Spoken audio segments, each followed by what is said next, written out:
Cantemos aos céus, regência de Deus, louvor, louvor.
Passando para a ordem do dia, a gente tem o ofício da SEMAG, número 7763/2025, que informa a substituição dos membros do nosso comitê. A vaga número 1, titular Pedro Paulo Alves Godoy, e suplente Ana Luísa Duarte de Abreu.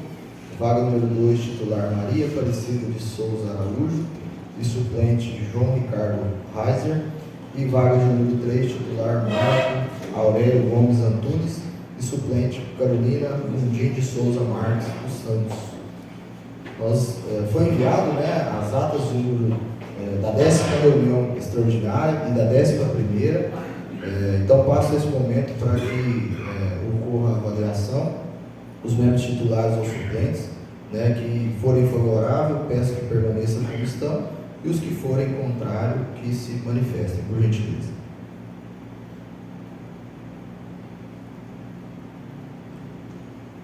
Então, atas aprovadas da 10ª e da 11ª reunião extraordinária dos comitês.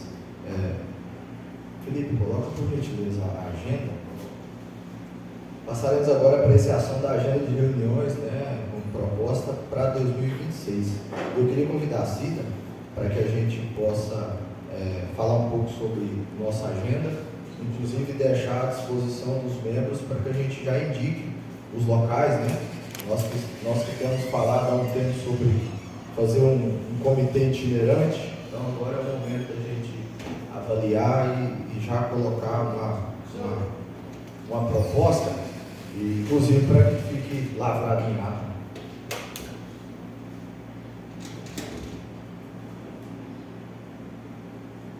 Estão conseguindo ver tranquilo aí? Sim.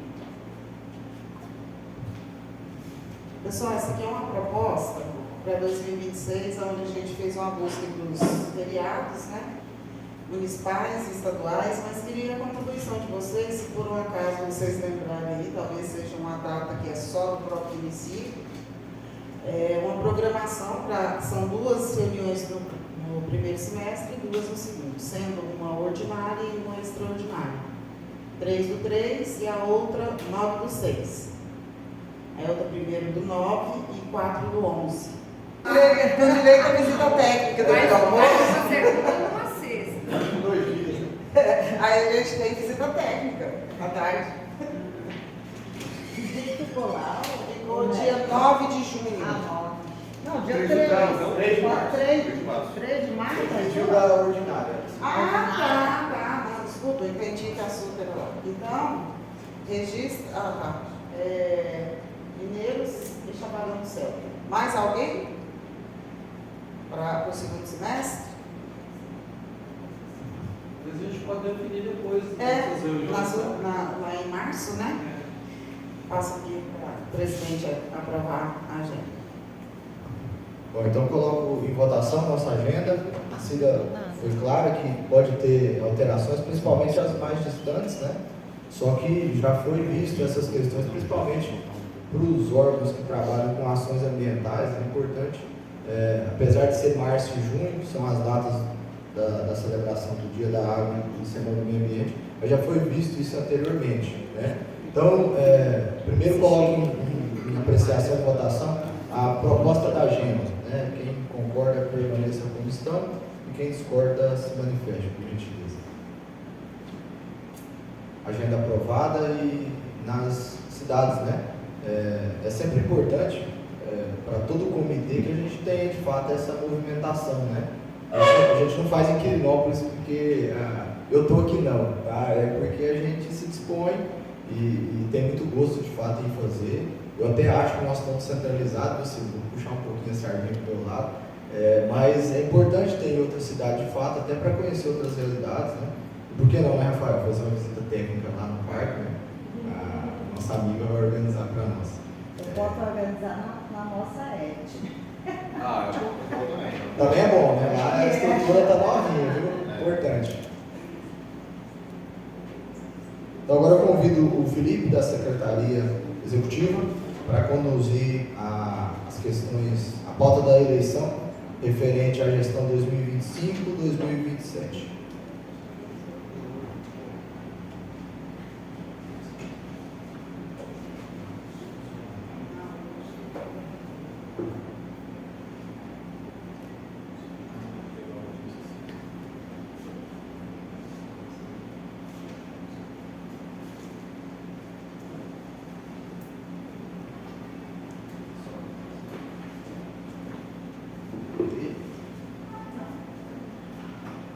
Bom dia, pessoal. Sou Felipe, representante da Secretaria Executiva, e dando continuação aqui na reunião, a gente vai fazer agora, passar o procedimento da eleição da diretoria do CBH Baixo Paranaíba, referente ao biênio de 2025-2027. No dia 17 de outubro, a gente encaminhou um comunicado no grupo para todos os membros, explicando como funcionava a eleição, né, explicando via regimento as suas regras, e a gente aguardou a manifestação, né, de chapas para essa eleição. No dia 28 de outubro, a gente recebeu uma manifestação da chapa, de uma chapa, que eu vou ler o nome dessa chapa aqui e gostaria de que todos os membros que eu chamasse pudessem vir aqui à frente. Presidente, José Lucas Rabelo Mendonça. Vice-presidente, Nélio Castro Lima. Primeiro secretário executivo, Maria Aparecida de Souza Araújo. Segundo secretário executivo, Rafael Rodrigues de Paiva.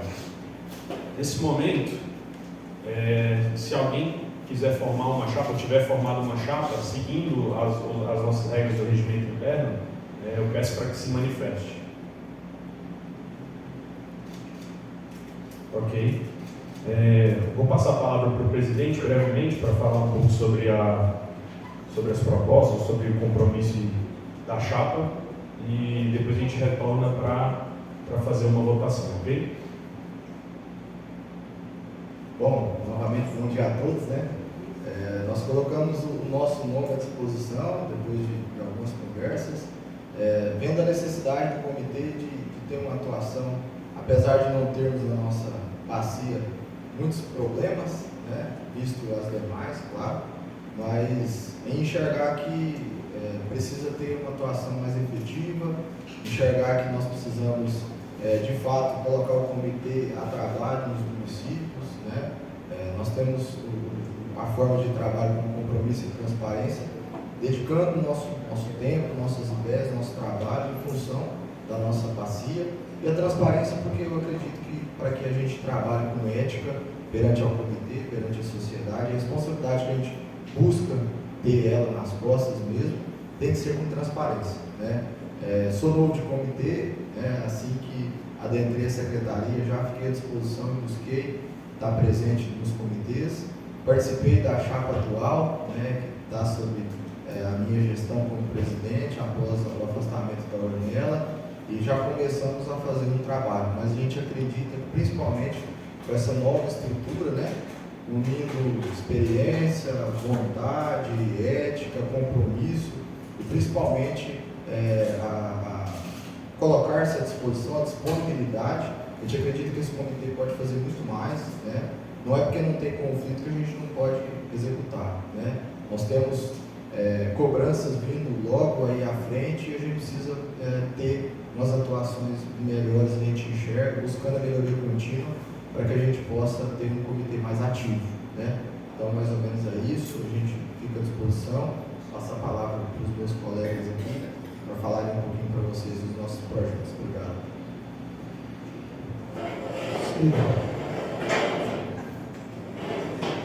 Bom dia a todos e todas novamente, cumprimento, né, a nova composição da diretoria.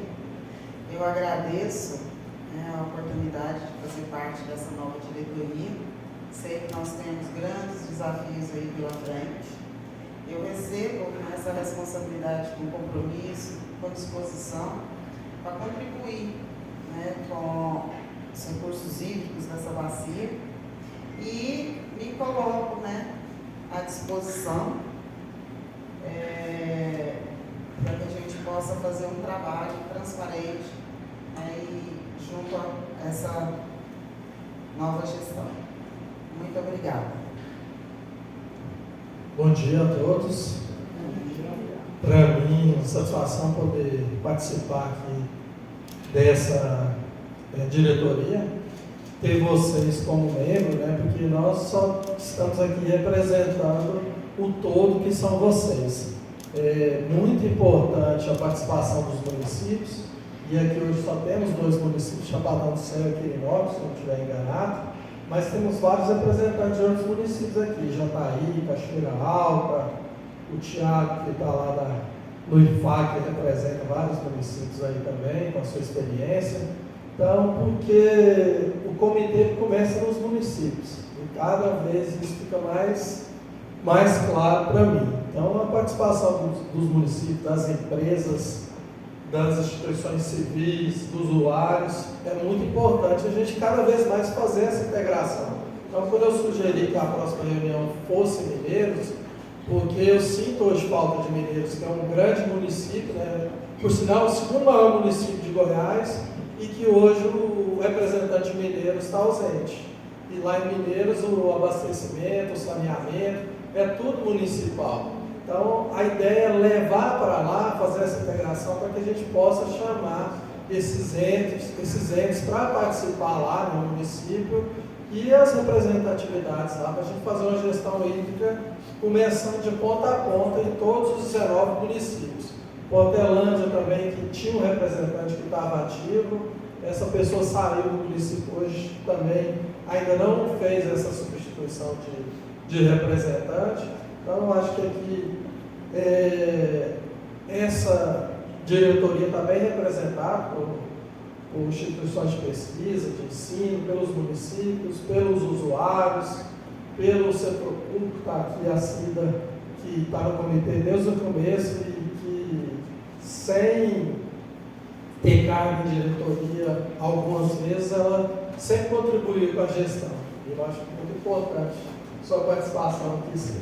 E estou à disposição de vocês para que a gente possa realmente fazer uma gestão hídrica que tenha integração e que tenha resultado na conta. Porque o Marquinhos estava lá no último reunião do comitê e eu fiquei assim, um pouco assustado, porque teve lá uns professores sugerindo, né, fazer estudos para as bacias, e isso é muito importante, mas de repente o professor disse que precisava muito fazer o estudo, porque aqui na nossa bacia tinha um rio que tinha secado.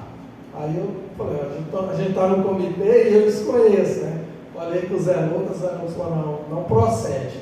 Então a gente poder trazer, né, se realmente tiver algum problema na bacia, a gente trazer para a gente discutir aqui, para que depois a gente possa levar para o Paranaíba e poder levar com embasamento, né?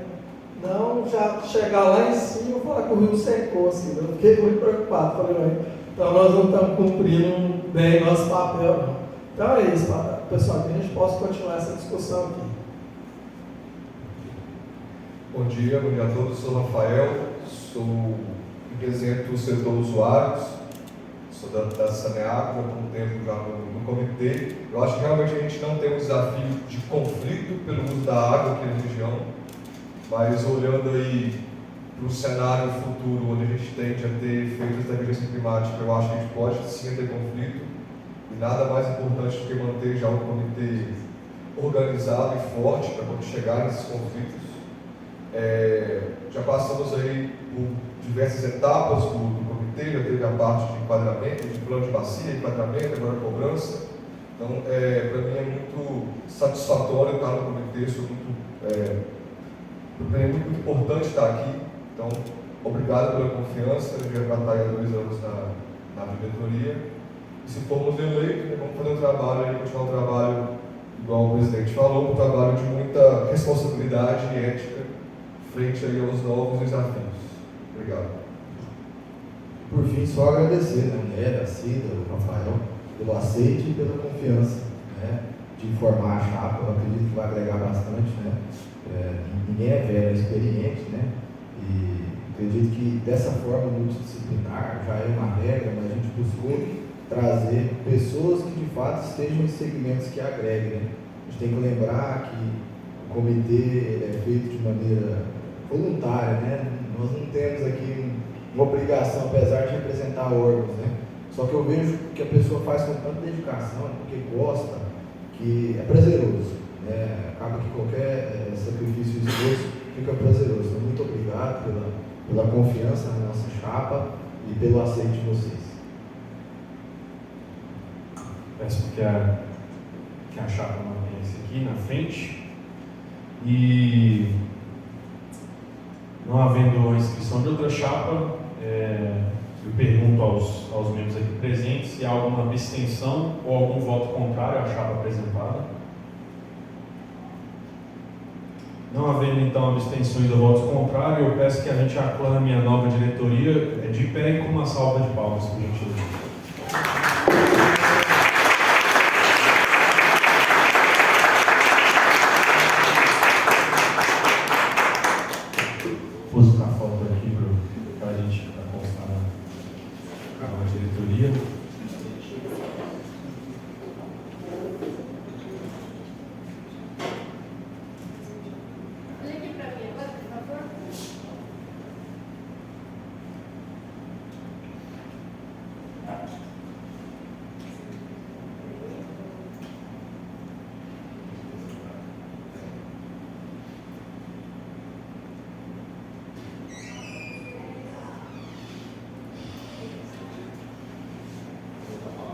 Agora eu convido o presidente eleito para dar andamento na nossa reunião.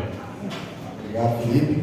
Então, dando andamento, eu convido Ana Luísa Duarte de Abreu, da SEMAD, para que possa apresentar para nós sobre a discussão sobre o andamento da regionalização do saneamento em Goiás e a integração com a gestão dos recursos hídricos.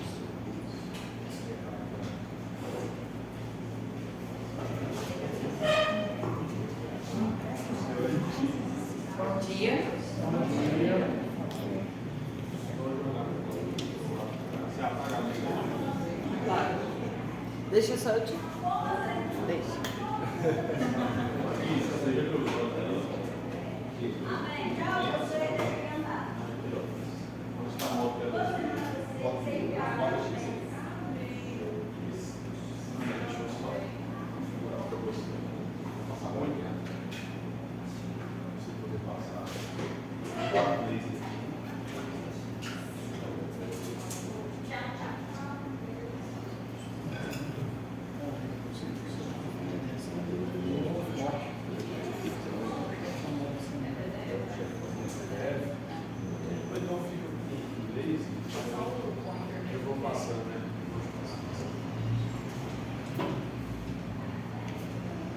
Bom dia, pessoal. Meu nome é Ana Luísa.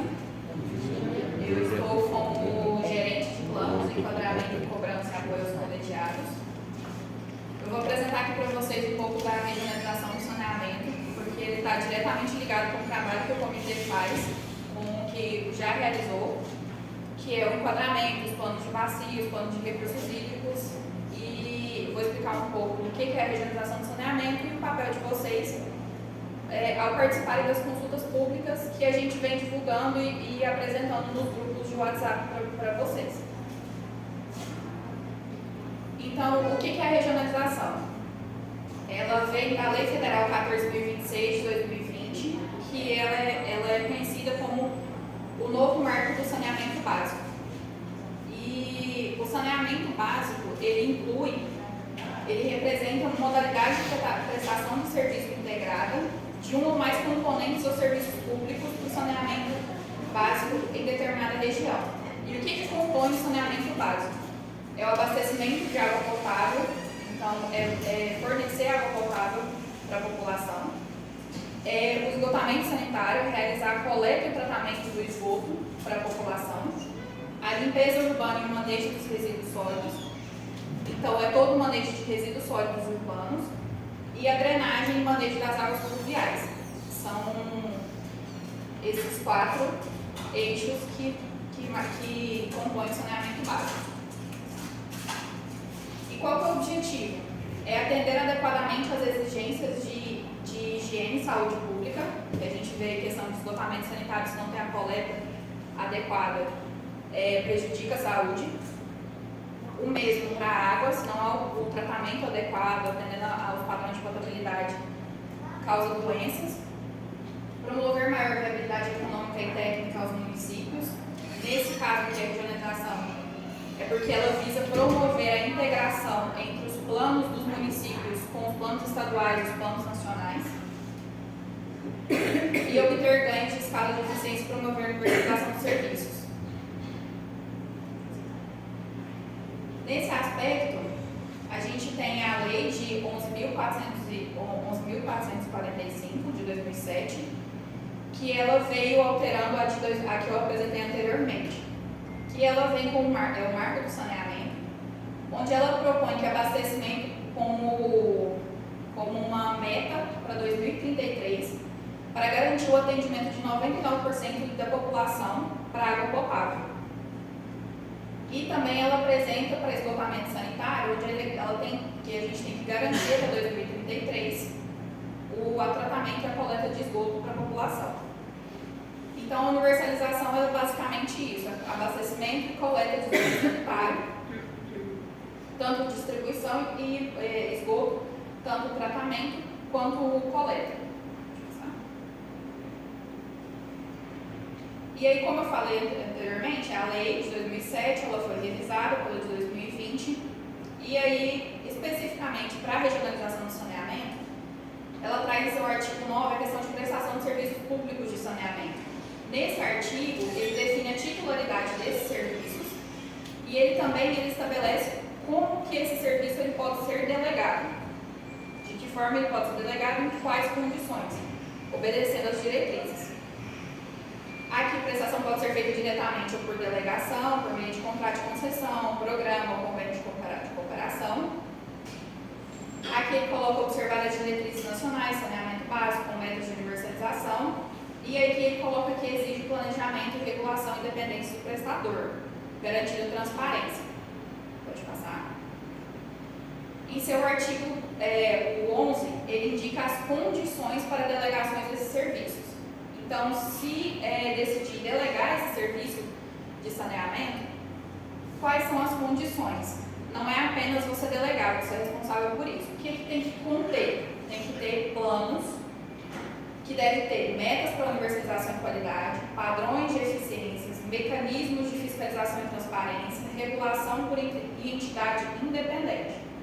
Então, quem realiza o saneamento, o serviço de saneamento, não é quem vai realizar a regulação. Ele veda contratos informais sem metas de desempenho. A titularidade municipal ou regional não é afastada, mas o ente deve assegurar os contratos estejam em conformidade com o plano municipal e regional de saneamento. Então é aquilo, ele traz o município para integrar o plano. Pode passar? No artigo 17 da lei também, ele traz o planejamento que é mencionado no artigo anterior. Então, ele fala, deve ter o planejamento prévio, no plano de saneamento, ele deve ter o diagnóstico, objetivos, metas de curto, médio e longo prazo, programas, ações, mecanismos e avaliações e revisões periódicas. E aí ele coloca também que ele reforçou a ausência dos planos que inviabiliza o acesso aos recursos federais. Então, a falta de planejamento inviabiliza muitas vezes o acesso aos recursos para se conseguir chegar nas metas. Então, a partir disso, a gente tem a Lei Complementar número 182 de 2023, que ela instituiu as microrregiões de saneamento básico. Então, vocês vão ver que tem alguma diferença aqui, porque ela não é como as bacias, os comitês, que atendem, por exemplo, do baixo, do médio. Então, eles pegaram microrregiões, que é a Oeste, compondo 88 municípios, a Centro, com 88 municípios também, e a região Leste, com 70 municípios. Aqui também eles colocaram as bacias que compõem cada microrregião, tá? Então, aqui a gente está na Oeste. Pode passar, por favor. Então, aqui um pouco do que é a descrição da função de cada microrregião. Ela possui natureza jurídica, de autarquia intergovernamental, de regime especial, com caráter deliberativo e normativo, de personalidade jurídica de direito público. E aí a função dessas microrregiões é justamente ela organizar, planejar e executar esses serviços de saneamento básico. Esse enquadramento vocês podem acessar pelo QR Code, que tem na lei complementar, e aí o enquadramento está no anexo 1 dessa lei complementar, onde lista cada município, onde se enquadra cada município em cada microrregião. E aí, nós como SEMAD, qual que é as competências dentro da regionalização do saneamento? A SEMAD, ela trata apenas de assuntos relacionados à limpeza urbana e manejo de resíduos sólidos. Os demais, a parte de drenagem, de esgotamento e de abastecimento público, ela está junto com a CEINFRA.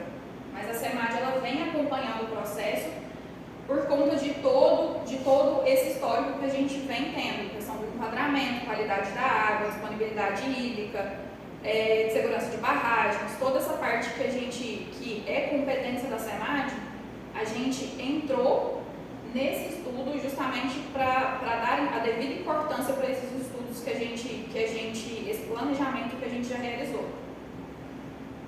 E aí, o que a gente tem hoje? Os planos microrregionais, a gente tem os PMAs, que é os planos microrregionais de abastecimento de água, que eles estão sendo realizados pela Fundace. E a gente tem o plano de esgotamento sanitário, que eles estão sendo realizados pelas equipes do BNDES. Eu não sei se vocês vão lembrar, o plano microrregional de esgotamento sanitário, a gente mandou uma consulta pública lá no grupo, para que vocês pudessem realizar a leitura do plano e verificar se tinha algum apontamento. A SEMAD fez também essa leitura, verificou alguns pontos a serem alterados, a serem melhorados e já enviou para consulta pública também. E aí está aberto agora, que a gente enviou, se eu não me engano, acho que na semana passada, a questão do abastecimento de água, que apresenta, por exemplo, cada captação que tem em cada município. Entra lá, vê se está de acordo, vê se, por exemplo, porque aí se a outorga, tem alguns que não está, que coloca que não está regularizado a outorga, tem outros que não consideram, por exemplo, eles não estão considerando o enquadramento que foi aprovado aqui dentro do comitê, para verificar essa questão da qualidade da água, tanto para abastecimento quanto para lançamento de efluente. Então é bem importante o comitê se manifestar a respeito desses estudos aqui, para validar e para dar o devido valor no que foi feito aqui anteriormente. Então... Mas essa informação é pública? Sim, ela está na consulta pública. No final do slide tem os 2 QR Codes para as consultas públicas, você vai conseguir acessar. Mas eu consigo acessar dos municípios? Tudo. É um documento o de plano de água é um documento de 2.000 páginas. E aí eles especificaram cada um por município. Aí você consegue filtrar lá por município e verificar. Então aqui é um fluxograma do projeto, onde ele está. Então a gente já passou por essas fases aqui, ó, de plano de trabalho, análise, notas metodológicas, visitas de campo, e a gente está aqui na parte desse produto 1 aqui na região oeste. Eles apresentaram também já a região oeste saiu primeiro, e aí a gente tem a região leste e a região centro, que saíram também posteriormente os produtos, podem verificar. E no plano de esgotamento a gente já está aqui. Ele já tem um plano de esgotamento, a minuta saiu para consulta pública, foram feitas considerações, e agora, até então não saiu o produto final consolidado. Aqui, como eu falei, é onde encontrar o material já publicado. Então aqui vocês encontram micro-regiões, saneamento, que é a lei, e aqui você encontra para as consultas públicas que está no site da CEINFRA, tem lá a questão das PPPs, e aí tem dentro das consultas públicas, porque eles estão fazendo esses planos micro-regionais por meio de parcerias públicos-privadas. E aí vai sair também o edital lá para poder verificar essa questão da empresa contratada para executar esses planos. Então, tudo que a gente trabalhou aqui, o enquadramento, preocupado com as qualidades, com a questão dos rios, com a questão de disponibilidade hídrica, tudo isso vai ser executado por esse plano. Tanto que ele já vem trazendo os planos orçamentários de CAPEX e OPEX. Então, lá vocês podem verificar tudo isso. É isso, pessoal. Obrigada. Vou deixar no quê? O pessoal falar.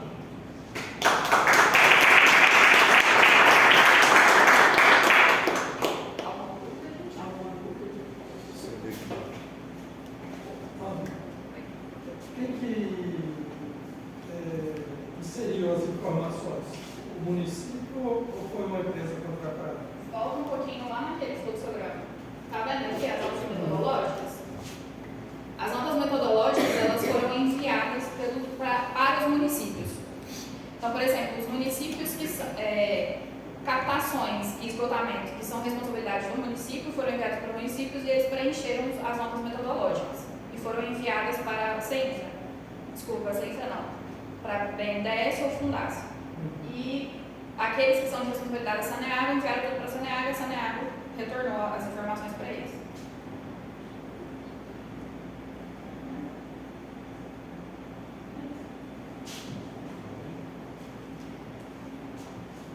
Obrigado, Ana Luísa.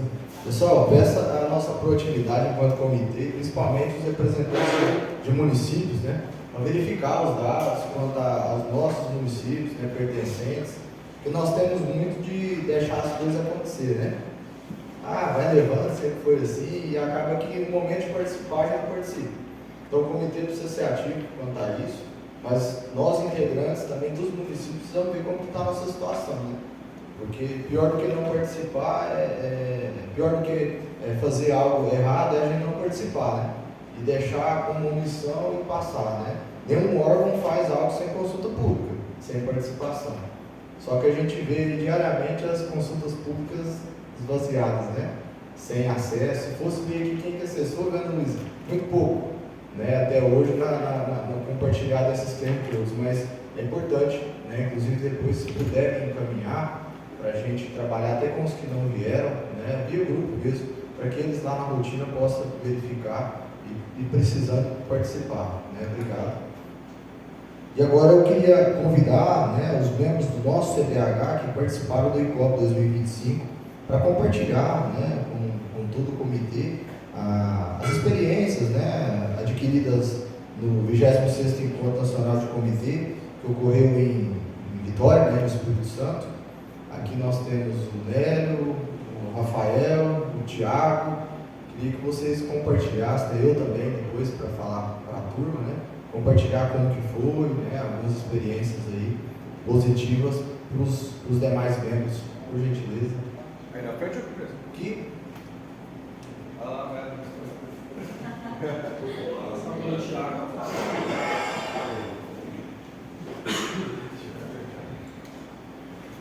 Bem, bom dia a todos. Eu sou o Thiago, para quem não me conhece, eu represento o setor dos usuários, setor agropecuário pela Federação da Agricultura do Estado de Goiás.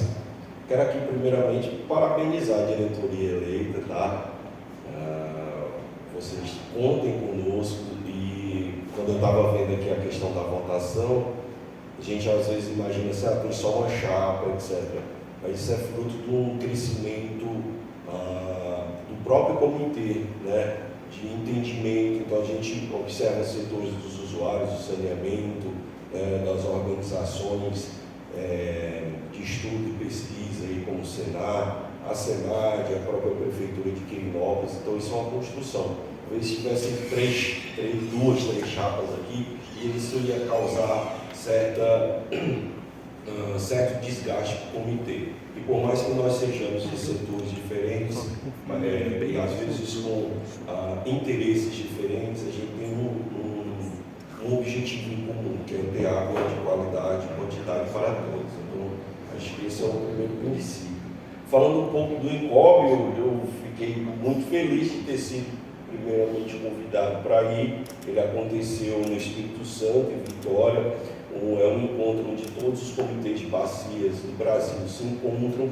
Isso é uma oportunidade muito grande para que a gente possa trocar certos tipos de informações, ver onde é que, por exemplo, outros estados que a gente imagina que é mais avançado na questão da gestão de recursos hídricos, e muitas vezes não é essa a realidade. Outras que a gente acredita que não tem grandes conflitos, por exemplo, comitês da região amazônica que estavam lá. A gente conversou lá com alguns presidentes de comitês e a gente observa que hoje já tem alguns tipos de conflito, não por quantidade de água, né? Principalmente em Rondônia, que foi o caso do comitê que eu conversei, que era do comitê de Paraná, lá no município de Rondônia. E foi bem interessante que ele trouxe. A gente tem essa visão de que na Amazônia tem tudo tranquilo com água, etc. E a gente observou que lá tem também conflitos. O que eu observei do evento em si, como um todo, desse ano, né? O INCOB agora está sendo 2 anos, é que foi muito voltado para a questão de adaptação e inovações, novas tecnologias, né? Geração de energia mais eficiente e renováveis. Observei que o encontro foi muito ligado para esse ponto, apesar de ter sido, na minha avaliação, faltou um pouco de organização no sentido dos painéis. Eram muitos painéis e a gente queria participar dos painéis e não dava, porque estava tendo o painel de cobrança numa sala e na outra sala lá o painel de enquadramento. E aí você tinha interesse em ver os dois, não tinha essa condição, ficava um tempo num e um tempo no outro. Então, deixa aqui até como melhoria para os próximos eventos, tentar deixar painéis, né, e principalmente painéis importantes, de uma maneira que todos possam participar.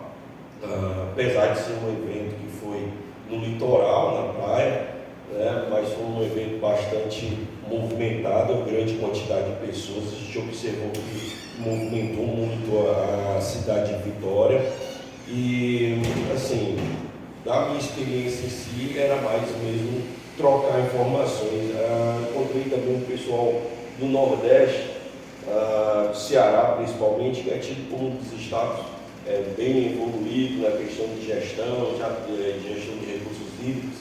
Lá já tem cobrança há muito tempo e a gente conversando lá também tem certas dificuldades, que aí vem a questão da alocação de recursos. Talvez lá para frente, quando os recursos forem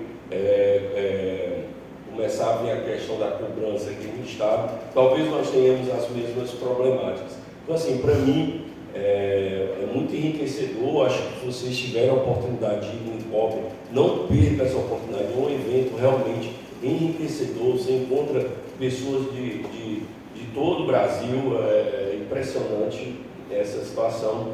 E como eu falei no início, apesar de estados diferentes, situações e realidades diferentes, todo mundo estava lá para o bem comum, né? Que é a questão de garantir a qualidade e quantidade de água suficiente para todos.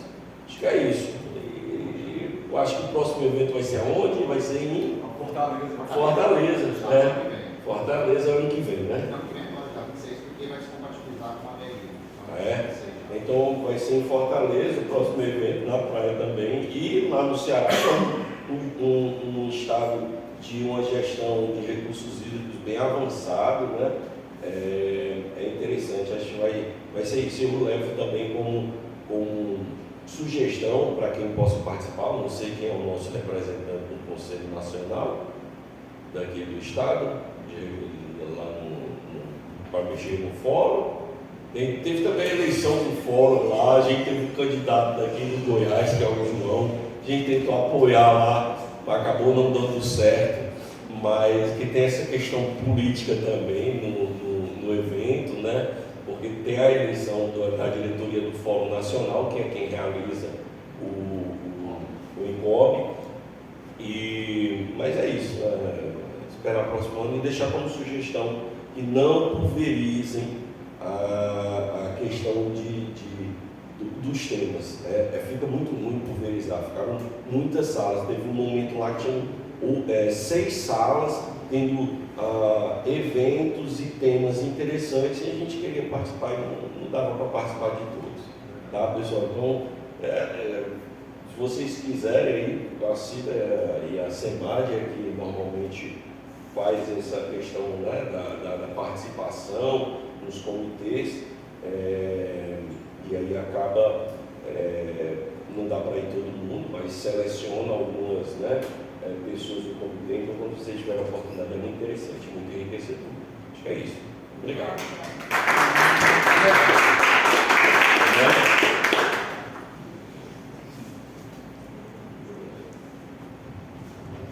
Pessoal, também estive lá no INCOB, em Vitória, como o Thiago bem disse, né? Quando eu entrei nesse comitê, a sensação que eu tinha é que tinha a água do saneamento, a água da irrigação, a água das hidrelétricas, cada um tinha sua água, né? E aí, com essa maturidade, com essa integração, com essa participação, começou a ser uma água só, água de qualidade e de quantidade, que é o que a gente busca aqui. E o INCOB é enriquecedor nessa parte, nessa troca de informações. E aí a gente fica pensando, né, e assim, todo ano eu vou e algum fato me chama a atenção. Dessa vez foi saber que Angra dos Reis sofre muito com essa questão de abastecimento lá. São poucos os canais de captação de água e o pouco que são é a segunda cidade do Rio de Janeiro, onde as favelas mais desorganizadas. Então está tendo uma população desorganizada lá em Angra dos Reis e aí vai pavimentando, e por ser uma ilha, já ser pouca quantidade de filtração de água, então cada vez está ficando mais escasso o recurso hídrico lá para abastecimento. Então, ultimamente, agora com a seca que teve lá, tiveram que usar caminhões-pipas para abastecer alguns bairros lá. Então, assim, são experiências que a gente ouve lá, que a gente troca, que faz a gente pensar, né, da riqueza que a gente tem dos recursos hídricos aqui na nossa bacia e da preocupação que a gente precisa ter de cada vez mais ter esse cuidado, esse olhar, para que juntos a gente possa fazer essa gestão de recursos hídricos integrados. Eu sou do setor agrícola, né, da irrigação. Aí, de repente, eu vejo que tem alguma coisa errada, eu vou deixando aqui. Aí, de repente, quando estoura, a bomba é só minha. Então, a gente tentar antecipar, né, e lá vocês mostram muito isso, né? A gente fazer realmente essa gestão integrada, com a dificuldade lá. O que nós podemos fazer juntos? O que dá para fazer, Semate? O que dá para fazer, comitê? Vamos pegar esse recurso e vamos aplicar lá nos produtores de águas, por exemplo, vamos recuperar as nascentes lá daquela manancial, que vai ser importante para o abastecimento, vai ser importante para a continuidade daquele meu setor que é a irrigação, que às vezes lá na Foz eu posso montar uma hidrelétrica.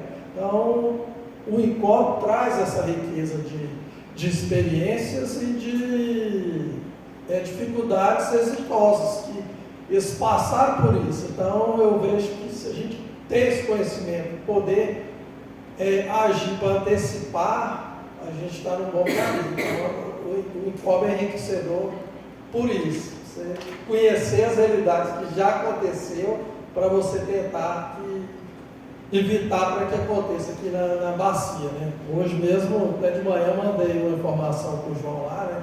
Fiquei triste, né, que o Rio do Peixe, lá em Doverlândia, que aí já é da bacia do nosso presidente Thiago, está seco, né? Está assoreado. E aí é um rio importante para Piracema, para o Rio Araguaia, e aconteceu. E agora, como é que aconteceu? A culpa é de quem, né?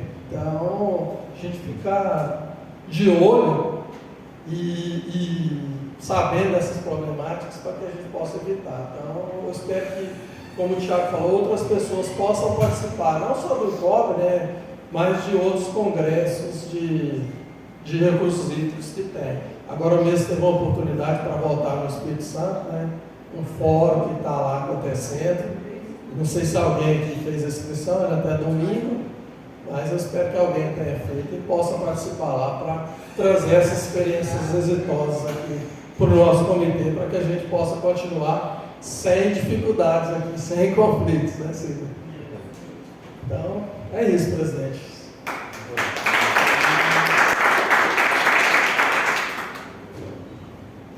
Pessoal, eu até trouxe aqui o caderninho do evento, né? Foi do dia 8 ao dia 13, em Vitória. O céu não estava tão limpo assim, quem estava lá no quase chuva o tempo todo. Mas, em primeiro lugar, obrigado ao povo da Semar, a Cida, por organizar, por colocar a gente no avião e a gente ir para o evento. Para mim foi um evento muito interessante, eu já participo do sorteio, essa é a terceira vez. E aí, quando eu fui sorteado, eu nem esperava mais, não vou ser sorteado, fui sorteado. Eu estive no último encontro que foi em Natal, mas pela Saneago. Eu achei que esse ano foi um evento mais esvaziado, mas em relação a temas, eu achei temas mais atuais e que trazem mais novidade e frescor para o nosso comitê. Eu foquei porque o evento ele tem os painéis temáticos, onde eles chamam 4, 5 pessoas que estudam um certo tema, e também tem as jornadas de capacitação que é da ANA. E aí eu foquei mais nos painéis temáticos, porque eu vi que tinha temas mais interessantes. Então, foram vários painéis e eu acho que eles se dividiam basicamente em 2 temas principais.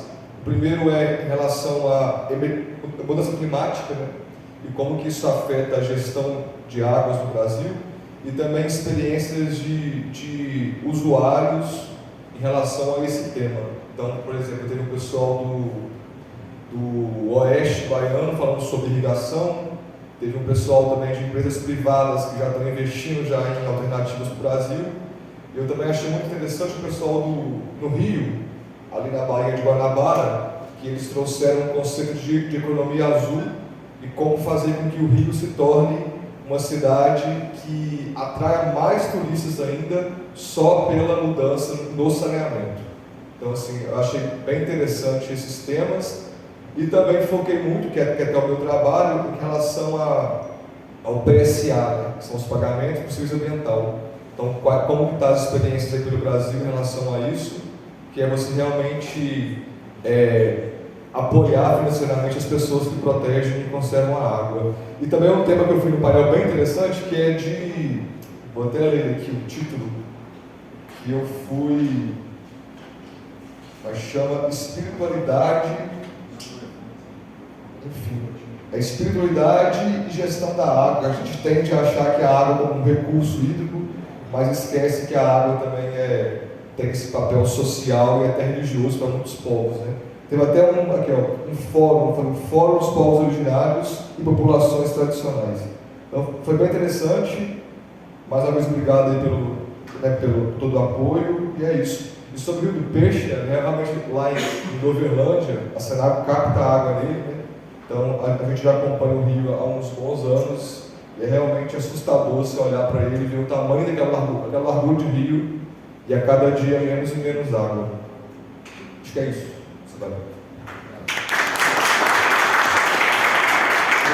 Só foi gente grande, né? Já falou tudo. Mas primeiro eu quero agradecer a SEMAG, ao comitê, por proporcionar que a gente possa ir num evento desse, né? Um evento nacional, só faz em lugar ruim, né? Só em lugar feio. Isso aí é o primeiro elogio, né? Mas sobre o evento em si, de fato, comparado com o de Natal, eu achei menos gente, né? De participação. Mas, de fato, teve temas mais atuais, né? Eu fui mais voltado para as questões climáticas, porque eu acredito que o recurso hídrico está 100% voltado para o desequilíbrio que a gente está tendo, tanto com grandes chuvas como com a falta dela, né? E algo que eu sempre vou atrás, e lá eu vi alguns painéis, que é sobre a nossa água invisível, que é a água subterrânea, que a gente não dá talvez total atenção e que ela tem pedido socorro ao longo dos anos, e ela abastece os nossos mananciais, né? Então, é sempre importante, um evento muito bom para verificar novas realidades diferentes para nós, né? Porque o que eu falo? Discutir na bonança é muito bom, mas lá a gente vê pessoas que discutem a escassez mesmo.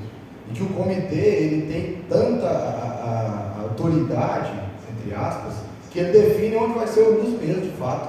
É o comitê debatendo quem vai fazer a utilização, qual que é a quantidade. Então, ali sim o comitê é a flor da pele, né? A gente vê, principalmente em locais onde tem escassez hídrica, né? Agradecer a SEMAG por toda a organização, parabenizar todos os membros que foram, tanto desse comitê quanto do Estado de Goiás. Acredito que representaram muito bem. A gente só via foto do pessoal de Goiás participando dos painéis, né? Contribuindo. Isso é importante, não estava ali só de corpo presente, né?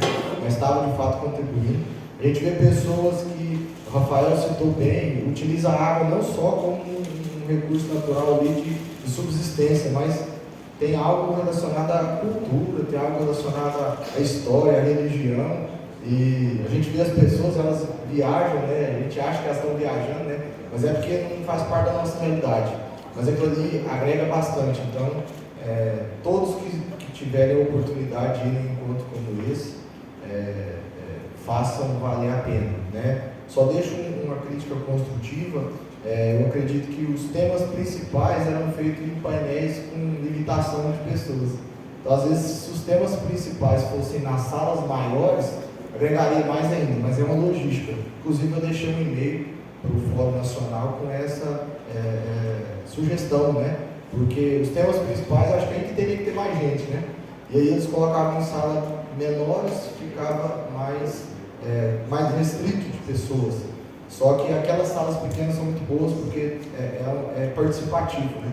A gente participa com os participantes ali, com os colegas, participa com quem está falando, então agrega bastante.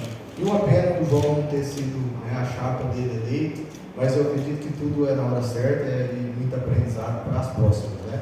Mas o resumo da minha participação eu vejo como muito enriquecedor, diversas culturas e temas muito atuais, né? Principalmente a questão de outorga compartilhada e de água subterrânea.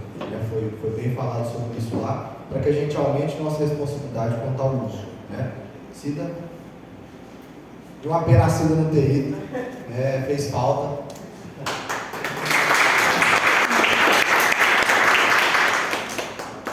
Obrigada, Zé Lucas.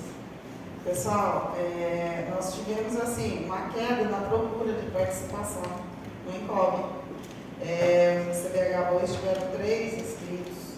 Então, assim, inclusive a gente reduziu o número de pessoas e isso é muito ruim, porque quem tem a oportunidade de participar de um evento desse quer voltar. Rafael, ele foi contemplado pelas regras, né? foram vários, porque aquela regrinha a gente até pediu para colocar nos grupos, para que todo mundo fique atento a isso. E vão participar, gente, vale a pena. São eventos muito bons, traz uma bagagem muito grande, um conhecimento de experiência, como o próprio Nélio falou, que a gente vê, que a gente nem imagina que nos outros estados está passando por situações muito piores que a gente pode evitar a chegar no ponto que eles chegaram. Então, assim, são eventos não só o incógnito, terão vários. E com a cobrança pelo uso da água, a gente vai ter muitas oportunidades, né, de capacitações, de congressos, de simpósios. Então, assim, se inscrevam, né, vão participar realmente e a gente tentar voltar ao que era. A gente estava levando aí na faixa de 30 a 40 pessoas. Dessa vez, nós levamos menos de 20.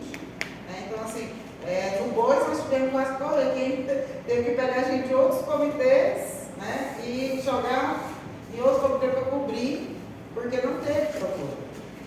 Né? Então, assim, fiquem atentos às regras, vão participar, façam suas inscrições e participem, porque é muito importante e é muito bom participar desses eventos. Obrigada.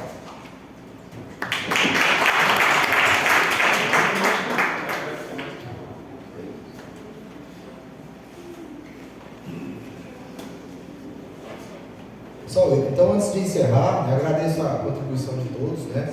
Eu acho que fica um desejo para os demais, né? Os que não foram nesse, para ir para os demais. E o baixo número é até pelos nossos comitês aqui, né? Se os nossos teve baixa procura, os demais também com certeza teve. Mas o nosso em específico, que é o do Baixo Paranaíba, teve muita procura, né? Então isso é bom sinal de proatividade. Os maiores números foi no Curvado Risco, Meia Ponte e agora. Entendi. Foi desses três. O Bois e o Baixo foi o menor número de. Menor, né? Entendi. Então, antes de encerrar, a gente deixa em aberto, né, o espaço da reunião para os informativos gerais, né, caso alguém queira, a SEMAD, os membros, fazer algum informativo, o espaço está liberado.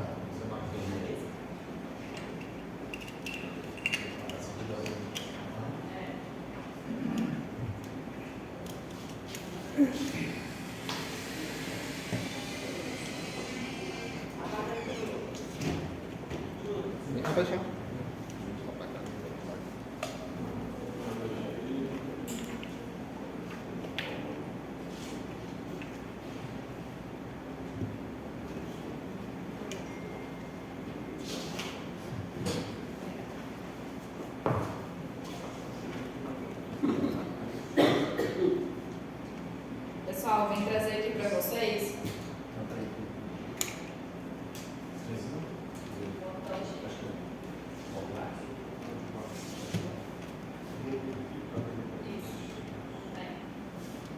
A questão da cobrança pelo uso dos recursos hídricos. Vou apresentar para vocês no pé está, né? Pode passar, eu vou tratar com vocês um pouco do histórico aqui da cobrança, tá? Então, trouxe aqui uma linha do tempo. Primeiramente, lá em 2021, a gente teve a ação do Ministério Público, que ela teve, que falava sobre a cobrança dos recursos hídricos e obrigava a instituir, né, a cobrança. A gente teve a liminar concedida obrigando o Estado a editar o decreto em até 60 dias. Em 4 de 2023, houve audiência de conciliação, o Estado se comprometeu a editar o decreto. Em 6 de 2023, houve a publicação do decreto 10.280, que regulamentou a cobrança. Em 10 de 2023, houve a sentença de mérito em relação à liminar de 2022, onde homologou o reconhecimento da procedência do pedido e declarou extinta a ação. Em 2 de 2025 foi aprovado os PAPs, né? Aqui no comitê foi aprovado referente ao Baixo Paranaíba, a gente aprovou os PAPs para 2 anos, não foi, Marcos? 3 anos, né? Foi para os 3 anos, 2025 e 2027. Pode passar? Aí aqui é um pouco dos fundos, porque a gente houve o decreto da cobrança. Não se iniciou a cobrança por conta da falta de um fundo para que se o recurso fosse um mecanismo operacional financeiro para aplicar o recurso, para arrecadar e aplicar o recurso. Então, a partir disso, a gente tem a lei de 20.694, que é a lei do licenciamento, que criou o Fundo Privado de Compensação Ambiental e de Recursos Hídricos. 2021, essa lei que cria o de conversão de multas. E aí, o decreto 10.591 de 2024, ele regulamentou os fundos privados, esses 3 fundos, que é o Fundo de Compensação Ambiental, de Recursos Hídricos, de Conversão de Multas, e também criou o Comitê Gestor, sendo o SEMAN e o CERRI. O CERRI para Recursos Hídricos e o SEMAN para os outros 2 fundos, como comitês gestores desses fundos. Aí houve o chamamento público, o edital foi publicado em 23 de 3 de 2025. O resultado final, nós tivemos, para nossa felicidade, né? Aí a gente teve o edital de chamamento para o mecanismo operacional e financeiro para os fundos. A gente teve 3 empresas, que foi a Peixe Vivo, a GEVAP e a ABA. Todas as 3 acostumadas à questão dos recursos hídricos, a tratar com as questões de recursos hídricos. O resultado final, ela saiu dia 7 de 7 de 2025, que declarou a GEVAP como vencedora.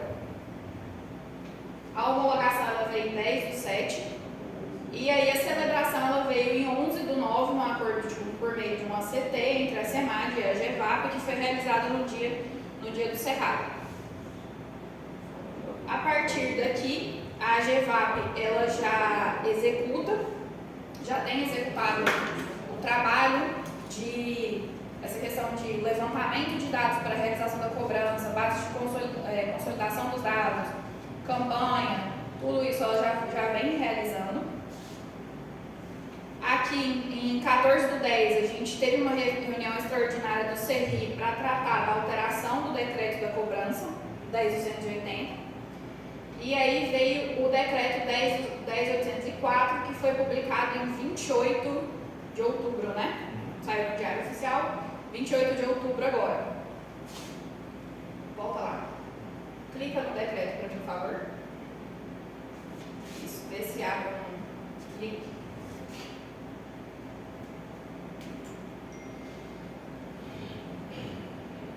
Ok. Desce um pouco para mim, por favor. Acho que é o artigo 4º. Artigo 4º. Serão cobrados pelos usos de recursos hídricos. Eu vou apresentar aqui as principais alterações. Os usuários de recursos hídricos, esse inciso ele foi retirado, porque ele entrava com esse aqui, ó. Esse aqui. Ele divergia do inciso 3, que falava aqui a questão do órgão gestor, e o inciso 3 já previa a questão pelo Conselho de Recursos Hídricos e pelo órgão gestor de recursos hídricos. Então ele foi retirado. Artigo 20. Tem todo o parágrafo também lá no artigo. Tem? O quarto dele excluiu todo ele. É o artigo 4º. Pode descer. Sim, por conta que não é definição, né?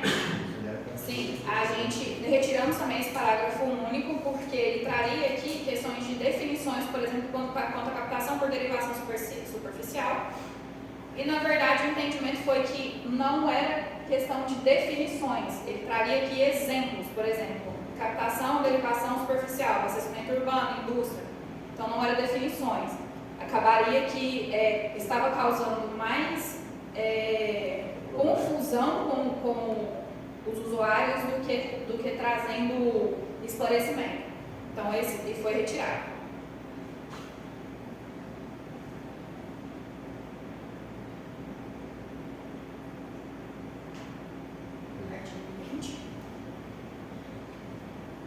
O artigo 20, ele traz alterações porque houve alterações nos anexos do decreto. O decreto ele previa anexo 1, anexo 2, e aí foi inserido o anexo 3, por conta... O anexo, então aqui a gente alterou houve alteração aqui para incluir o anexo 3. O anexo 1 ele é referente a 2025, permanece 50%, só que dos 2 primeiros anos zerou a alíquota para criação animal e para irrigação. O PPU foi zerado.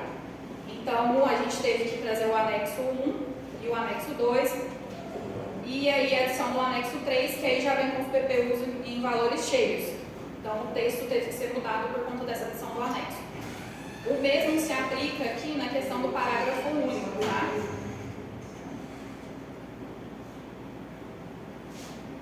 Artigo 21 também da mesma forma, porque ele fala da questão do segundo ano, então ao invés de ser o anexo a partir do segundo ano, a questão da questão da alteração, né, do anexo, né? Isso, ele foi a partir do terceiro ano. E aí, isso. Aí foi adicionado nesse artigo aqui também a questão do anexo 3. Mas os valores, no primeiro ano, 50% se mantém, segundo ano, os valores 100%, exceto criação animal e irrigação, e terceiro ano, todos os valores cheios a partir daí. E aí eles seguem a mesma questão de serem corrigidos pelo IGPDI.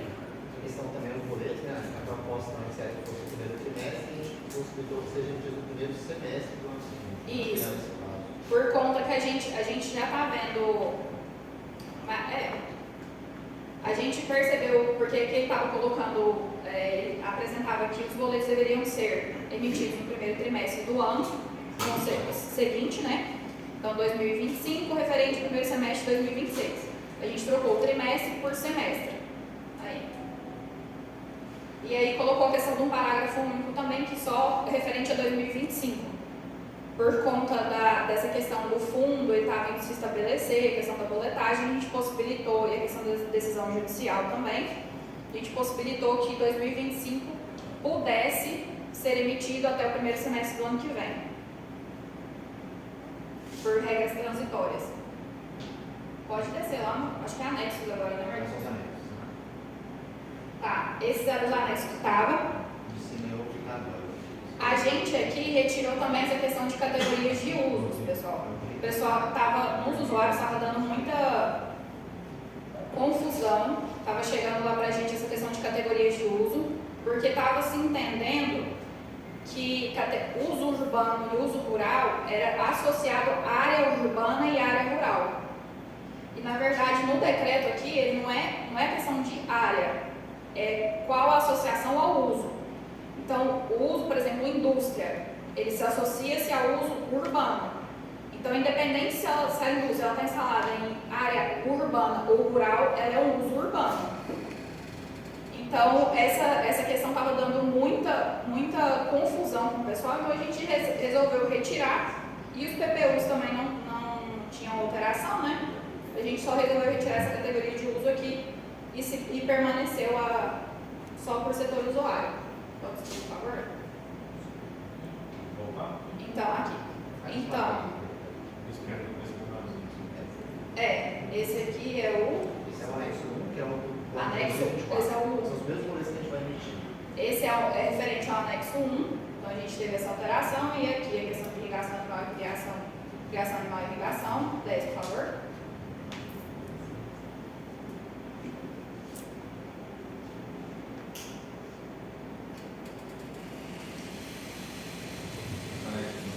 Anexo 2, que aqui já tem, não é os 50% mais, né? É o valor cheio, geral, né?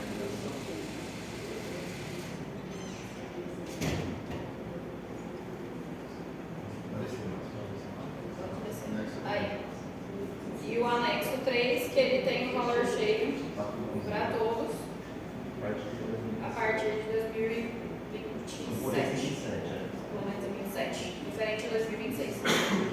Pode voltar lá, por favor, na apresentação. Então, quais são os próximos passos que a gente vai ter divulgação? A gente percebeu na consolidação da base de dados das órgãos que tem muitas outorgas cadastradas como outras finalidades de uso. na verdade, outras finalidades de uso que são irrigação, são indústrias. Então, o que a gente, para que o usuário não seja cobrado por um uso que ele não está realizando, então a SEMAD vai realizar um edital de notificação, vai divulgar, tanto que a verificação saiu hoje, que para quem está nessas outras finalidades de uso, eles deverão realizar a atualização ou retificação dos seus cadastros nos sistemas veredas no prazo de 20 dias a partir da publicação do edital. Então, quem está cadastrado em outras finalidades de uso, na verdade, utiliza para irrigação, para indústria, entra no sistema veredas e retifica as informações, porque o pessoal será cobrado de acordo com o que está cadastrado no sistema. E aqui uma previsão de emissão dos boletos, que a gente já está de acordo com a GEVAP, ela será realizada de forma escalonada por setor. Ela vai começar a partir da segunda quinzena de novembro, vai começar por abastecimento público. Está previsto aqui para ela iniciar na semana do dia 17. A gente ainda está vendo a questão de banco, como é que vai ser, mas está previsto para essa semana. Indústria e mineração, semana do dia 24, e demais setores a partir do dia 1º. Aí já vai ter dado o prazo do edital, e aqui a gente vai conseguir já emitir os outros setores. É isso, pessoal.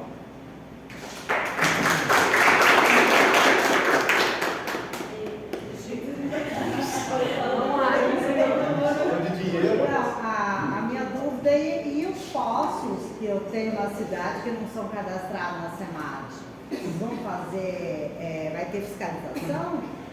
Porque tem residência, muitas residências, que a gente pediu controle, inclusive na SEMAD, mas só foi os nossos mesmo. Você pediu controle para a SEMAD de que forma? Por ofício, BC e tudo, mas não tem Você teve resposta a esse ofício? Tive. Os que voltaram para mim foram os nossos mesmo, que a gente tem a OFOG e tudo. Tá. Mas as residências lá não tem. A gente tem, nós estamos dentro da Superintendência de Recursos Hídricos, a gente tem um plano de fiscalização.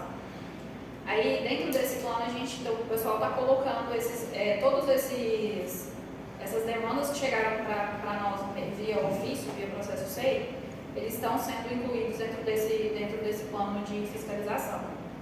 Então, sim, o pessoal, se você passou essa demanda, ele vai, provavelmente ele deve estar dentro desse plano, deve entrar no processo de fiscalização.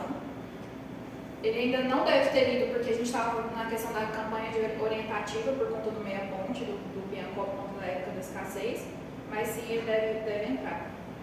Só uma pergunta, tem muito tempo que você mandou isso? Já tem tempo, mas houve a resposta, eu pedi o quantitativo de postos que tinha em Chapadão do Céu. Foi uns 3 que não é nosso, da Sanecel. Mas assim, você pediu... Então, e eu sei que... Tempo, assim, isso tem muito tempo. É no ano passado. Não, manda de novo. Agora, então, eu vou dizer, olha, eu tenho Mas certeza que você tem pediu mais. quantitativo de postos. Quantitativo e me mandaram a relação. Sim. Que tem lá na SEMAD, mas a maioria que tem muito, mas muitos postos residenciais lá. Tá. E aí, nesse caso aí, você está colocando que está irregular esses postos? Não é que está irregular, é que não tem. Não tem registro? Não tem registro. Mas se está no nosso sistema, tem algum tipo de registro, ou ele tem algum tipo de solicitação. Comparando com a SEMAD, mandou os que ela sabe. Que eu sabe. Então, eles não pediram, eles estão falando que está irregular. Mas isso é uma informação tão difícil que nem a própria Saneago está ali trabalhando em bloco. A Saneago é uma empresa terceira de controle de fatura, nem ela não tem isso. Porque, por exemplo... O poço é uma coisa tão complicada, gente, porque o poço a pessoa consegue esconder de baixo escada. E aí, se for numa construção residencial ou comercial que tem oscilação de consumo de água, a Saneago nunca vai saber, está construindo a obra. Você vai lá e faz o poço. Infelizmente, esse dado é muito difícil. Mas assim, Mas você tem essa relação de... Não, por quê que o nosso problema é mais sério? Nós fizemos uma ET e o esgoto é bem maior do que a água. E eles pagam a taxa mínima. E é o pessoal que tem aquisitivo financeiro mais alto. Porque o poço tende a ter mais consumo. É. Não paga. Mas você tem. Mas, Não, a gente queria parceria para fazer esse levantamento. Isso, envia o ofício novamente, porque se foi ano passado, Já vai embora agora. Eu queria que viesse de lá, igual assim, vamos colocar o hidrômetro então lá no poço. envia o ofício novamente, porque a gente houve a troca de gestão e aí Sim. pode ser que tenha se perdido aí nessa questão da troca dos processos, tá? Você vai precisar de uma força-tarefa, a gente avalia, enquanto município, porque órgão de saneamento, SEMAC, prefeitura, porque primeira coisa que eu tentei aqui e nunca consegui, eu não consigo mensurar a atividade da empresa que foi feita. Ela não é passiva de licença, então ela vai lá e executa sem quantificar, porque se pegasse ali na fonte, E se fosse é só mais um fácil. processo produtivo também, ficaria mais fácil. Sim, mas não é, em grande parte, residencial de fato não vai. Não, mas o pessoal, os boletos, eles vão chegar via e-mail, cadastrado na SEMAD? Eles estão para chegar via endereço. Endereço, certo. O endereço que foi cadastrado no sistema, eles estão para chegar via endereço. Se houver e-mail cadastrado também, eles vão ser enviados, mas o foco vai ser físico, tá? E aí até posteriormente também a gente vai. A previsão é que o Veredas consiga linkar você consiga entrar no Veredas, digitar o CPF ou CNPJ ou o ato normativo e aí consiga emitir o boleto lá. Mas aí a gente ainda está trabalhando nesse link dos sistemas. Mesmo outorgas que, porque ainda está nessa migração, né? Ainda a gente não migrou. Sim. Porque a gente tem muita outorga antiga ainda, né? Sim. SGA. Mas aí tudo vai ser enviado via endereço justamente por conta disso, porque a nossa base de dados ela já está considerando os dois. Tanto o web outorga quanto o sistema Veredas. Mas as outorgas subiram bastante. Eu recebi uma semana passada, eu achei que já estava sendo cobrado até. Porque o aumento foi muito grande. Aumento. Isso. Das caixas. Das taxas? A outorga dos poços. As TORs, né? As que estavam vencidas, a que renovou, aumentou bastante mesmo. Pensei que até tinha alguma relação. Isso aí teve aumento, foi na lei de licenciamento que alterou. Agora foi instituição de licenciamento, mas aí é corrigida por conta da inflação. Né? Mas aí não tem vinculação com a cobrança não. Isso. A cobrança vai sair agora. Porque a TOR é por taxa administrativa, a cobrança é pelo recurso hídrico. Tá? Mais alguém? Então, a gente vai fazer um cadastro, qual cadastro aqui no sistema Veredas é a migração das outorgas. Falar, vai ter um cadastro que a gente tem que fazer. Nesse caso aqui, se você tiver, por exemplo, em outras finalidades de uso, se você já tiver essa modalidade no Veredas, para outras finalidades de uso e realizar irrigação, indústria, você vai ter que entrar lá e fazer essa alteração no Veredas. Quando você vai migrar agora, você vai migrar especificamente, aí você já migra alterando essa finalidade de uso sua. Indústria, irrigação, criação animal, mineração, tudo que essas outras finalidades que você realiza o uso, que ela está como outras finalidades de uso, porque foi cadastrado na época da outorga, por algum motivo, você vai ter que retificar essa informação. Qual o problema que ele tinha? A gente tinha bombeamentos, então no caso, um exemplo, a gente tinha muitos bombeamentos de reforço, tratando de futebol, a finalidade era irrigação. Como era bombeamento, a gente na época só olhava o processo, na outorga se entrou como outras finalidades. Se ficar assim, por exemplo, e não houver essa retificação do pessoal nesse prazo, eu vou cobrar uns centavos, como 7 centavos agora nesse projeto público e não zero, está zerado para a irrigação. Então, se essa retificação não vier, eu vou ter que sair da forma como está classificado importante. A gente classificar dentro daquelas finalidades que são previstas lá no decreto, né? Como irrigação, como indústria, como criação. Ou seja, vai ser cobrado de todo jeito, mas às vezes a gente pode ter um benefício, né? Exatamente, fazer a classificação correta do Porque de fato, nessa generalidade. A gente tem muita outras finalidades lá dentro, que aí vai enquadrar dentro do decreto no outro, a gente teve a previsão que é um valor mais alto, inclusive. É importante ter de fato a classificação do custo correto dessas coisas. As pessoas mais ampliar, então, que não tem como modificar, não vir com Essa pessoa tem, não. Tem, eu acho que assim, a gente entende que todo uso ele é passivo de uma classificação, né? Isso é porque veio historicamente ao Ford, eu já estou há 15 anos lá na Semana. Desde quando a gente entrou, a gente via já muitos erros anteriores na base. E a gente só para resolver o processo ficava mais fácil, por exemplo, classificar o uso como bombeamento, porque na verdade era um bombeamento, mas eu não classificava ele como irrigação, porque a finalidade principal dele era isso. E foi levando-se ele ao longo do tempo, né? Então entrou como outras eu não identifico, mas é óbvio que todo mundo daqui, ele está com outro, você consegue classificar em algum. Ou ele vai ser uma irrigação, ou ele vai ser uma indústria, ou uma criação animal, onde você está olhando o abastecimento urbano, o consumo humano. Então todas essas tipologias elas são possíveis de classificar. Outras é que a gente manteve outras lá, porque vai que apareça alguma coisa que a gente não sabe onde colocar. Mas dos que existem, dos usos existentes hoje, basicamente todos a gente consegue classificar ali dentro. E é possível identificar para qual é a finalidade final. Que a gente vai conseguir identificar no vereda. O sistema agora é esse depois. Porque a gente é o perguntinho, né? Que a gente não vai fazer essa migração agora para veredas. Só quando for renovar, sei lá, alguma coisa assim. O Ministério, eu não sei se vai ajudar. O Ministério vai só informar. Isso é outras finalidades, a gente se informa. Essa outra finalidade é para a agricultura, irrigação. Aí você só informa, você não vai precisar migrar o processo.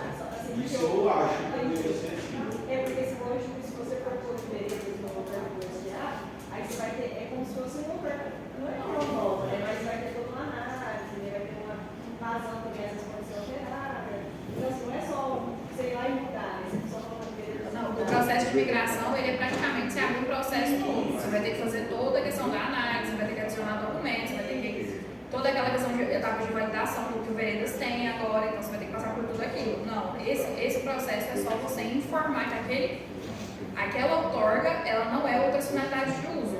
Mas supondo que ela não está no veredas, ela está no SGA. Mas ela não guarda já emitida. Não guarda já emitida. Como é que ela vai fazer essa informação? Se esse edital vai fazer isso também, não sei se. Eu nem sei se a gente tem esse caso, eu acho que a gente não tem. Mas assim, de toda forma, vamos supor que eu não sei como a gente está construindo o edital lá, que é uma trabalho de modificação. Mas a gente está terminando uma norma agora complementar da SEMAD, no IEM, para mostrar o caminho que vai ser necessário, por exemplo, se caso você receber o boleto da cobrança, ou você entende que ele está errado, ou que o valor foi comprado errado, ou porque de fato sai uma outra, se você sabe que não é, tem um caminho também para você pedir a revisão desse valor. Bom, na verdade saiu o valor tal, mas não deu irrigação tal. A gente está para prever aqui dentro, se caso esse edital não for possível, porque tem ali um caminho também para revisão, porque estava previsto desde o decreto a possibilidade do usuário pedir a revisão do valor a qualquer momento. Então vai ter um caminho também para isso aqui na Caso aconteça isso, não tenha possibilidade no sistema, eu acredito, isso aí eu tenho que te confirmar, porque a gerência está cuidando do sistema, do veredas em si, é outra gerência. Mas como eu estou cuidando da parte digital, a minha dúvida foi a seguinte: o pessoal vai conseguir entrar e mudar apenas os dados, essa questão de finalidade daquele ato? Então o que foi confirmado foi que sim. Então eu acredito que eles desenvolveram algum tipo de módulo que você consiga só para isso, só para alterar a questão da finalidade de uso daquele ato normativo, mesmo que você não tenha migrado ele ainda. Porque ele, de qualquer forma, ele está na nossa base de dados.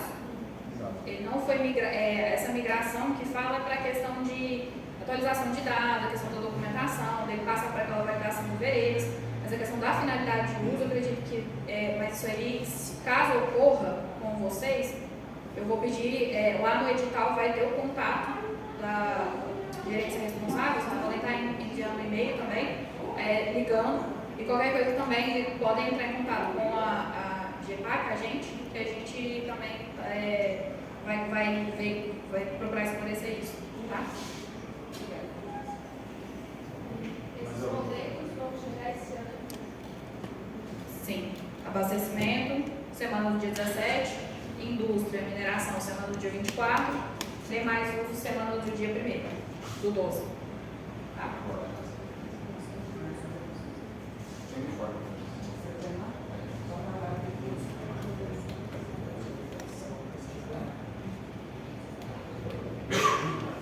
Pessoal, bom dia. Só para. A gente teve um convite meio em cima da hora, eu vou depois repassar também para o grupo. Vocês todos estão acompanhando, principalmente acho que alguns membros do GTP aqui do comitê, né? O Rafael é membro, o Nélio, o próprio Zé Lucas. a Mariusa, o comitê do Paranaíba, que é o nosso comitê interestadual, né, que pega aqui o estado de Goiás, Minas, o DF e Mato Grosso do Sul, está passando por um processo de revisão do plano. O plano deles foi aprovado em 2013 e a proposta é que até o final do ano que vem a gente tenha um plano novo no Paranaíba. E ele está sendo desde o início uma construção para que esse plano do Paranaíba ele esteja integrado com o nosso, né? O nosso comitê aprovou o plano em 2021.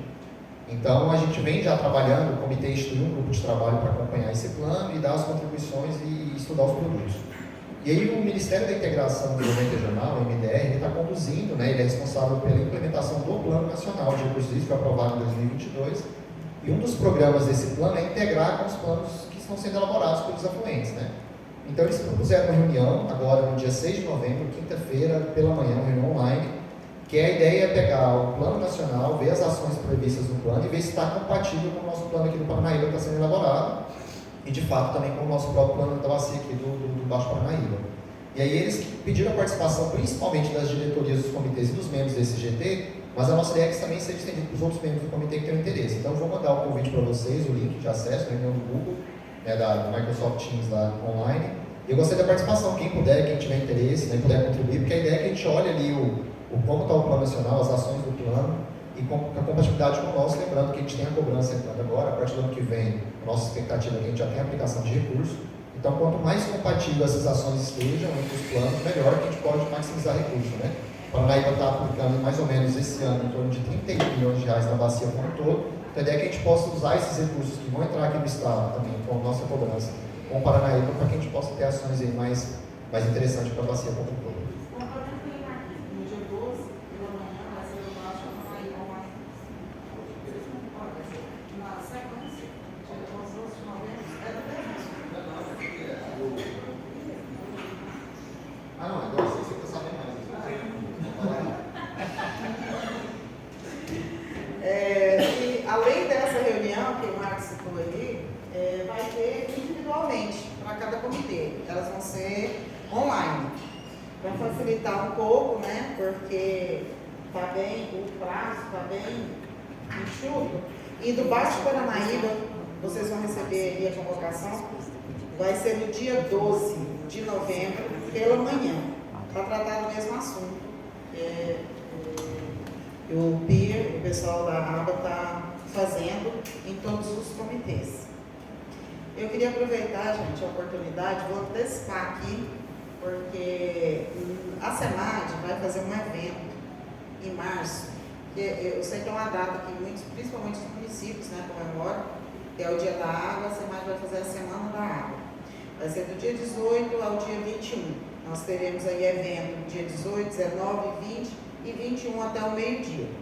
O local ainda está, a gente está fechando ainda, no convite que vocês vão receber, já vai estar tudo certinho. Só estou antecipando porque assim, a gente gostaria muito que os comitês participassem. Nós teremos várias salas de capacitações, nós teremos distribuição de brindes, nós teremos coffee breaks, teremos jantar, teremos a participação do governador, de várias autoridades. E eu queria a ajuda de todos vocês, assim que eu mandar o convite, que vocês pudessem divulgar o evento para mais pessoas dentro dos setores de vocês e nos ajudassem a levar o máximo de pessoas no nosso evento. Então, assim, vai ser um ótimo evento, tenho certeza que vocês não vão arrepender de participar. Em breve a gente vai estar mandando o convite. Volta aí a palavra para o presidente. Obrigado, Cida, Luísa, Marcos. Mais alguém? Pessoal, e os eventos da SEMAD, assim, eu sou suspeito de falar porque eu só falo de 2023 para cá, né? Mas está num nível de excelência muito bom, né? Pelo menos os de 2023 para cá está diferenciado, né? É importante a gente participar. Mais alguém queira contribuir nos informes finais? Não?